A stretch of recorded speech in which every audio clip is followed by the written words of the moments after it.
আসসালামু আলাইকুম বন্ধুরা, কেমন আছেন সবাই? আশা করি ভালো আছেন। অনেকদিন পর ছোট্ট একটি ভিডিও নিয়ে আপনাদের সামনে হাজির হলাম। দীর্ঘ 2 দিন বাসায় বসে থেকে ক্লান্ত হয়ে অবশেষে আমি আমার আম্মাজানকে নিয়ে বের হয়েছিলাম নরসিংদীর ব্যাংক কলোনিতে ছোট ছোট অলিগলিতে ছোট একটি চক্কর মারার জন্য। পরক্ষণেই মনে পড়লো ছোট ভাই নাহিদ নরসিংদীতেই আছে, তাকে নিয়ে একটু নরসিংদীর আশুনগর থেকে রায়পুরার রাস্তায় যে পুরাতন শিমুল গাছ, সেই শিমুল গাছগুলো একটু ঘুরে দেখার জন্য।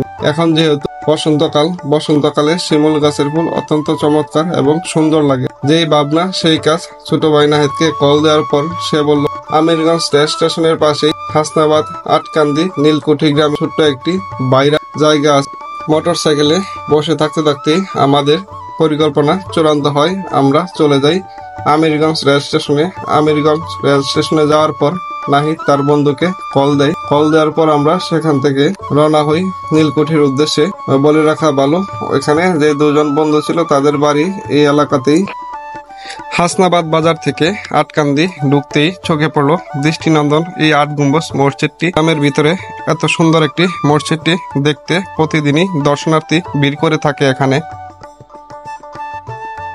অবশেষে চলে আসলাম কাঙ্ক্ষিত সেই জায়গাটি, যেখানে ছোট্ট একটি ব্রিজের উপরে শিমুল ফুলের গাছ সুন্দর করে শিমুল ফুল ধরে আছে।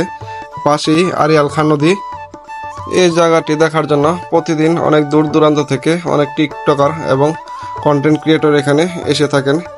আজকেও তার ব্যতিক্রম ছিল না। আজকে আসার পথেই দেখলাম অনেক মানুষ এখানে ভিড় করে আছে। কেউ ছবি তুলছে, কেউ ভিডিও করছে, আবার কেউ ড্রোন নিয়ে এসেছে কন্টেন্ট তৈরি করার জন্য। সত্যি বলতে এই জায়গাটি আমার এত বেশি পছন্দ হয়েছে যে আমি এখন পর্যন্ত গ্রাম বাংলার যতগুলা আনাচে কানাচে ঘুরেছি তার মধ্যে অন্যতম সুন্দর একটি জায়গা এটি। এখানে আসলে অবশ্যই অনেক ভালো লাগবে। যারা নরসিংদী থেকে বা আশেপাশে অঞ্চল থেকে আসতে চান তারা অবশ্যই প্রথমে আমিরগঞ্জ রেল স্টেশনে চলে আসবেন। আমিরগঞ্জ রেল স্টেশন থেকে আটকান্দি সরকারি প্রাথমিক বিদ্যালয় বললে অটো বা সিএনজি করে আসতে পারবেন। আনুমানিক 2 থেকে 3 কিলোমিটার দূরত্বেই এই জায়গাটির অবস্থান। পাশেই আরিয়াল খান নদী, একটি 8 গম্বুজ মসজিদ এবং নদীর মধ্যে ছোট্ট একটি ঘাটলা। পাশেই এই ব্রিজের উপরে এই গাছটি শিমুল গাছ, যেটি অত্যন্ত সুন্দর এবং চমৎকার রূপ ধারণ করেছে এই বসন্তকালে।